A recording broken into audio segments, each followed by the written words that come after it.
Has anyone heard of a Newgrounds user known as Kablooey? Kablooey was a young animator who created Flash animations from 2007 to 2010. Even though they would often be vocal about their hopes of their works being a constant hit with audiences, they tended to end up with a couple hundred or thousand views at most. The animations themselves would often feature their avatar named after themselves, besides going by Kyle Kablooey instead of just, Kablooey. A cartoonish figure with an enthusiastic personality and a love for explosives. There were other characters such as the serious Nick and laid-back Jack, but they weren't given as much spotlight. When it came to the animations themselves, these three characters were often depicted as neighbors, as they would frequently get into various slapstick antics, often due to their contrasting personalities combined with Kyle's explosive tendencies. Some of their more notable works included April Boomsday, an animated short posted on April Fools. It involves Kyle becoming anxious over their bombs not working as intended. As a last resort, they pile up a bunch of TNT and explosives in order to show their friends what's going on, only for them to exclaim, "April Fools!" with Kyle now realizing that their bombs not working was likely due to the magic of April 1st, followed by all the explosives immediately blowing up in their faces once the nearby clock strikes 12 a.m. Operation Kaboom, a parody of spy thrillers such as James Bond and 007 GoldenEye. In it, Kyle acts as a spy in order to find one of Nick's dictionaries, only for him to constantly risk messing up their plans due to the former wanting to go guns blazing every time he has to act stealthy. It's only when the thief, known only as the Baron, threatens Kyle by stealing and potentially dismantling his beloved bombs that he takes things seriously, utilizing every lesson Nick taught him in order to fool the Baron and retrieve the stolen items. Theme song bloopers. Multiple various takes on the theme song which would play during longer Kablooey animations, with most ending with something being blown up, ranging from bombs to other characters. The animation would end with Nick snapping and going on a rant about how nothing was going right, and that something had to be done about it, only for Kyle to retaliate by blowing up a bomb in his face. As you could see, a majority of their animations revolved around the copious usage of bombs. While their works often weren't the most innovative or original in their time, they were enough to build up a decent following. Kablooey would also respond to compliments or answer questions about their work, though the frequency of these responses would decrease over the years. This coincided with the releases of animations becoming more sparse over the time, often being excused with real-life issues. It was unknown whether this was due to Kablooey being occupied by schoolwork or because of other personal jargon, but a select few infer that it could be due to the process of creating what would be his longest and final animation. Their final work, which I'll be discussing in detail, was also intended to be their magnum opus, titled The Explosive Kablooey Movie. It depicted a 15-minute long animation where, well, I guess I'll just have to describe it. It begins with Kyle waking up in their room, going through their morning routine, and stepping outside to greet their neighbors, only for them to be completely absent. Curious, Kyle decides to go look for them, after briefly heading inside in order to polish one of their bombs, of course. While Kyle was outside searching, an odd ticking noise started to play over the video. It was only until he made it to the center of town that he was able to find the source of the noise. that being a giant bomb Nick and Jack were strapped to, along with the Baron grinning deviously. "You again?" Kyle exclaims. "Weren't you blown away when I took back Nick's book?" After letting out a goofy chortle, the Baron explains how he was able to recover from Kyle's explosion. He proceeds to tell Kyle about the bomb he set up, and how it would explode in 10 minutes if Kyle couldn't figure out how to defuse it in time, not so subtly implying what'll become of his friends if the worst comes to pass. Kyle doesn't take this all too seriously. He says that he's seen plenty of bombs in his life, and that there was no way they were able to take the lives of anyone at all. Predictably, Nick isn't happy with this lackluster dismissal of their situation, and urges him to take things more seriously. Even Jack looks unimpressed. After a few moments of light bickering between the three, Kyle finally decides to take things seriously by asking, in a bit of sarcastic and dramatic flair, how he can possibly be able to defuse such a bomb. The Baron only gives out vague clues regarding his hideout, before disappearing in a puff of smoke, prompting the start of Kyle's quest as a countdown timer pops up above. "Don't worry, guys. This'll be solved faster than you could say BOOM!" Kyle says to the two before running off, prompting the other two to roll their eyes in disbelief. The movie then transitions to Kyle in search of clues towards where the Baron's hideout could possibly be, only for his search to be interrupted by the loud meowing of a cat. It turns out that the cat is stuck in a tree, with its worried owner trying to catch it. Kyle, upon seeing a potential distraction from his main objective, begins to ponder what to do. However, he quickly shrugs off the potential consequences of wasting time as he throws a bomb towards the tree in sheer excitement. Upon seeing the explosive, the cat jumps off in fear, landing safely in the owner's hands. The bomb explodes just as the owner attempts to thank Kyle, leaving her and the cat's bodies covered in soot as he runs off. The rest of the movie follows a similar pattern. Kyle stumbles upon a situation, gets distracted, and then solves it with bombs as he makes his way towards the hideout. All as time continues to run out. By the time he makes it to wherever the Baron's hideout is located, which was an abandoned building covered in soot, there's only 2 minutes left for him to save his friends. He steps inside, fumbling through the various furnishings within darkness, only to trip on something sharp and wiry. "Aha!" he exclaims, his excitement magically lighting up the room he's in. "The diffuser!" It's only then that he notices how much time he has left above, which sends him into a comedic state of shock. "I better make my way back to town!"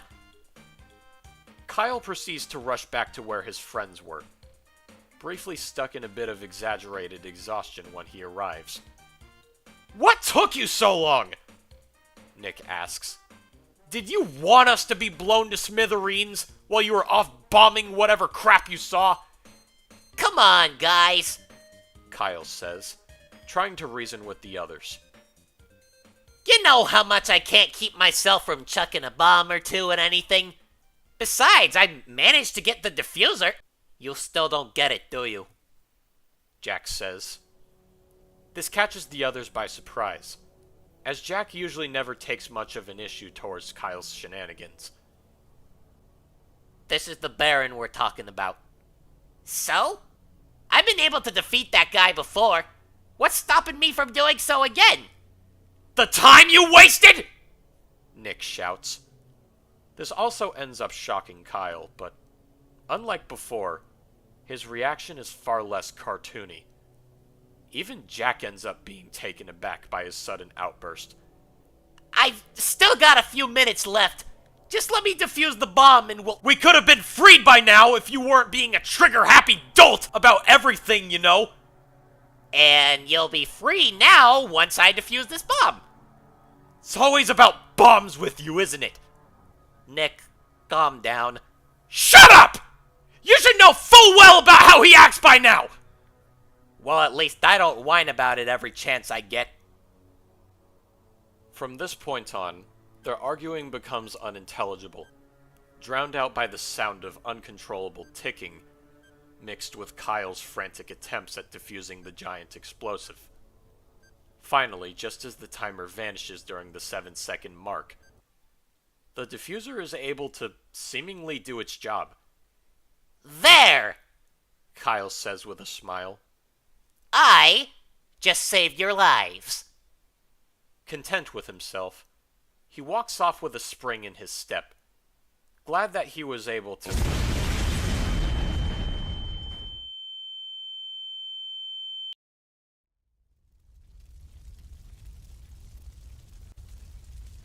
After a few seconds of pure white, combined with the sound of shrill ringing, the movie fades into a shot of a massive crater, where the bomb once stood.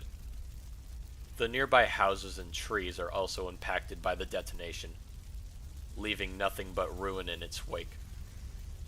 Nick and Jack are nowhere to be seen. The only other person that could be seen amongst the aftermath was Kyle, still with his back turned at the mess laying before him. Huh? Kyle mutters, his pupils nothing more than mere pinpricks. He turns back and is horrified at what he sees. He takes a few steps toward the crater, but can barely manage to stand before he falls into his knees. Cuts of pure silence show the extent of what happened. Buildings torn apart, plants covered in soot, and even the sight of a few body parts, partially obscured by the carnage. Kyle, out of everyone and everything, was the only one spared. Nick? Jack? He calls out, still staring at the center of the crater. No answer. He begins to tremble, his hands clenching the ground beneath him. He whimpers, sobs, and then laughs. His smile during this is forced and wavering, but he continues to laugh harder, with the noise soon becoming manic. You got me! He shouts out. That was a real good break you pulled there! He releases his grip on the ground, still astonished by the horrifying sight that lay beneath him. I knew that bomb wasn't real, and you're all just hiding, right? Kyle pauses, his crazed grin shifting into a frown. For a moment, it seems that Kyle is ready to grasp the reality of his situation, only for him to let out an agonized scream, serving as one of the loudest moments within the animation. After his screaming ends, his expression changes to that of dissonant serenity. No longer shaking, he calmly stands up and begins to walk through the devastation as if nothing happened.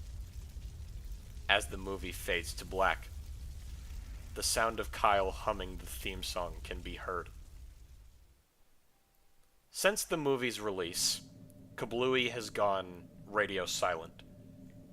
The animation itself, which has, ironically, become their most popular work, is still up to this day, with many comments reflecting on its surprising tone shift, or dwelling on Kablooey's complete inactivity, involving their Newgrounds presence.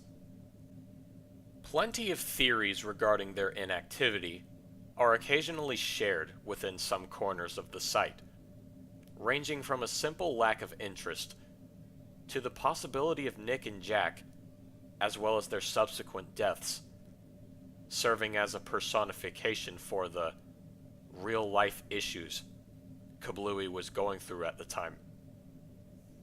Regardless of whatever you may believe in, Kablooey himself might as well be nothing more than an obscure relic from Newgrounds' past. And that was the Explosive Kablooey movie, written by Twindrill. Review time. That was pretty good. Yeah, that was a great story. I had fun reading that. It didn't really feel like a creepypasta, more so a feels pasta, if that makes sense. But overall, I really liked it. There is one thing that got on my nerves near the ending, but I'll get into that in a minute. Kyle here is depicted, and I say depicted for a reason, as close-minded and kind of self-absorbent and annoying to the point where he thinks everything will turn out fine for him, considering that his bombs just give him a poof of soot in his face, not actually killing people. It's a cartoon. It's cartoon people in a cartoon world. So, of course, cartoon physics would be implemented. But here, it's genuinely serious. His friends are actually concerned for their lives. And Kablooey is so full of himself that he ends up getting them killed. That's actually pretty sad for a silly Newgrounds cartoon, nonetheless. And it's very well presented. Great job, Twindrill. I loved this. And also, something really interesting was implemented in this story, and I don't know if it was on accident or not, but it's really good symbolism. When Kyle's neighbors, or pretty much his only friends, die, he ends up dealing with the 5 stages of grief all at once. He goes into denial, thinking they're not actually dead and it's just a prank. And then he's like angry at himself that he didn't stop it, that he didn't pay more attention and do what he could to save them.